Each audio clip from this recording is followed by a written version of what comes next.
Apakah yang dimaksudkan pivot? Okey, dalam erti kata, Eric Rice pernah mengatakan, "Is a change of strategy without a change of vision." So, maksudnya begini sekiranya kita mempunyai bisnes dan kita punya vision kita untuk menyelesaikan sesuatu ataupun membangunkan sesuatu perkhidmatan atau produk, itu bisnes kita. Dan ini bisnes kita. Dan kita pivot bermaknanya apabila kita menukar sedikit strategi kita untuk menyimbangkan ataupun untuk menyelesaikan mendapatkan katanya, uh, benda tu yang seimbang untuk balancekan kita punya bisnes. Jadi pivot ni adalah satu sebahagian daripada DNA startup ataupun entrepreneur, founder. Mereka pada asalnya mungkin mempunyai satu vision dan akhirnya produk yang mereka lahirkan itu mungkin akan berbeza juga, bukan menjadi perkara yang asal.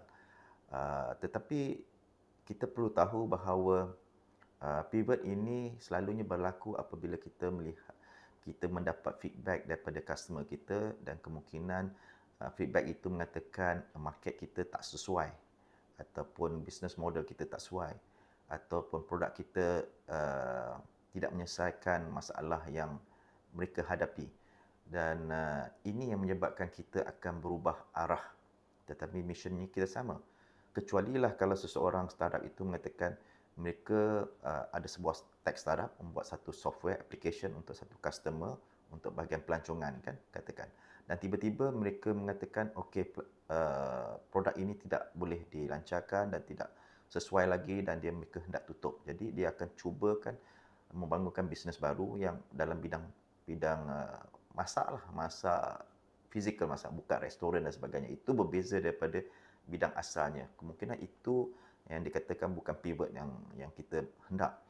Kemungkinan apa yang kita lakukan ialah sepatutnya mengubah sedikit bisnes kita bergantung kepada suasana. Sebagai contohlah yang paling baik yang kami pernah hadapi ialah apabila kami pivot kami punya produk rakit. Pada asalnya rakit dibina, dibangunkan adalah kerana untuk menyelesaikan masalah orang-orang tua yang duduk di rumah tanpa dipantau oleh anak-anak mereka yang agak sibuk. Jadi kami katakan kalau mereka jatuh bagaimana kita nak menyelesaikan masalahnya dan mereka tidak ada dapat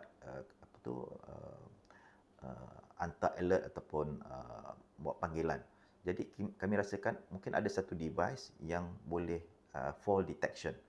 Jadi fall detection tu paling sesuai ialah jam ataupun kemungkinan kita boleh letak satu device di badan ataupun di pinggang. Tapi kajian telah mengatakan bahawa fall detection lebih sesuai kalau berada di lengan, di tangan. Sebagai jam bila dia jatuh, terhentak gravitinya dan dia akan mengesan bahawa itu adalah jatuh. Jadi itu yang pertama kami fikir. So kami tak untuk membina satu jam yang seperti begini mungkin kosnya agak tinggi. Jadi kami lihat di manakah produk yang ada di market supaya kami boleh guna pakai dan sambungkan kepada platform kami, aplikasi kami. Jadi bila kami buat, kami dapat satu jam tu, tapi jam itu tidak begitu sesuai sebab dia menggunakan SMS untuk activation dan dia juga agak besar dan tidak begitu cantik untuk pemakainya. Jadi kami terpaksa pivot lagi sekali. Maknanya kami rasakan ini tidak sesuai.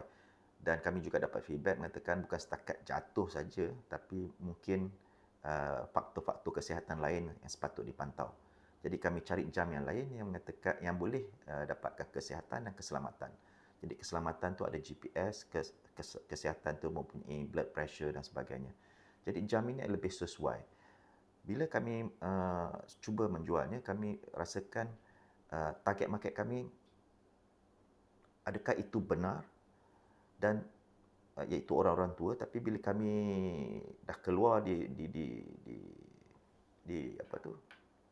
luar sana, kami dapat feedback juga jam ini agak sesuai untuk digunakan untuk orang yang pergi haji. Jadi kami terpaksa pivot sekali lagi sebab marketnya agak besar dan lebih besar daripada orang-orang tua lah. Dan kami rasakan juga mungkin orang tua bila dia dah tua sangat mungkin jamnya tidak sesuai untuk diguna pakai sebab tangan dia kurus. Jadi terhad dia punya market, kecuali orang tua yang badan dia gempal sikit mungkin dia boleh menggunakan jam, ataupun kita mempunyai jam yang berlainan jenis yang boleh cover all ages dan sebagainya. Jadi kami tukar arah untuk market untuk lebih kepada orang yang pergi haji. Tapi bila kami buat aplikasi ini, uh, ramai juga yang telah memakainya, kami juga mendapat feedback yang baru mengatakan bahawa uh, kesihatan ini bukanlah sesuatu yang agak penting untuk kami sebab kami tahu kesihatan masing-masing, tapi lebih kepada keselamatan. Dan kami tak mahu bawa dua device, jam dengan telefon. Dan kami hanya tahu keselamatan. Jadi keselamatan hanya menggunakan lokasi. Jadi lokasi itu tak perlu lagi satu jam yang ada GPS, tapi mempunyai apa tu? Smartphone mempunyai GPS masing-masing. Dan kami rasakan phone adalah IoT device yang sesuai. Jadi bila kami lihat phone itu dibawa oleh semua orang, ini alat yang lebih mudah untuk memantau keselamatan seseorang itu. Jadi itulah yang kami buat Discover. Dan bila kami buat Discover, satu market yang paling besar kami cuba menyelesaikan ataupun kami target ialah tourism, travel and tourism. Ini adalah market paling besar. Mengikut GDP dalam satu dunia, dia adalah kedua selepas manufacturing. Jadi travel and tourism adalah market yang paling besar dan ramai di antara kita melancong di luar negara, melancong di dalam negara dan sebagainya. Tapi malangnya, setelah produk itu siap, Discover ini kita lihat bahawa berlaku sesuatu yang tak boleh kami ubah, iaitu pandemik yang berlaku pada COVID-19 dan ramai tidak boleh melancong dan sektor pelancongan, travel dan tourism ini tergugat dan banyak daripada ini adalah sektor ini tidak begitu tidak boleh bangun lagi. Maknanya mungkin dalam setahun, 2 tahun mengikut kalau mempunyai vaksin, mungkin barulah orang berani untuk travel ataupun sesebuah negara itu akan buka dia punya border untuk pelancong masuk. Mungkin macam kita di Malaysia, ramai di antara kita tidak mahu pelancong luar masuk ke dalam Malaysia. Kecuali kalau kita ada vaksin. Macam kita kalau pergi haji pun, kita terpaksa membuat injection vaksin untuk pergi ke sana. Jadi vaksin ini sehingga vaksin ini ditemui, maka sektor pelancongan ini akan tergugat. Jadi kami terpaksa menukar arah juga untuk Discover melihatkan market yang berlainan. Ini sentiasa akan berlaku. Dan ini yang dikatakan pivot. Pada asalnya kami punya servis memang asalnya ialah untuk memantau, monitoring, dan kita lihat monitoring ini boleh dilakukan dengan berbagai cara. Sama ada menggunakan jam ataupun phone. Dan target market pun berubah juga daripada orang tua, haji, pelancongan dan sekarang ialah untuk friends and families. Ini adalah biasa dalam bidang dalam startup. Jadi ini adalah salah satu tip yang saya boleh kongsikan bersamalah. Jadi usahlah kita risau bahawa asalnya kemungkinan ini adalah paling sesuai untuk kita, tetapi keadaan akan menyebabkan kita berubah arah dan ini adalah perkara biasa dalam startup.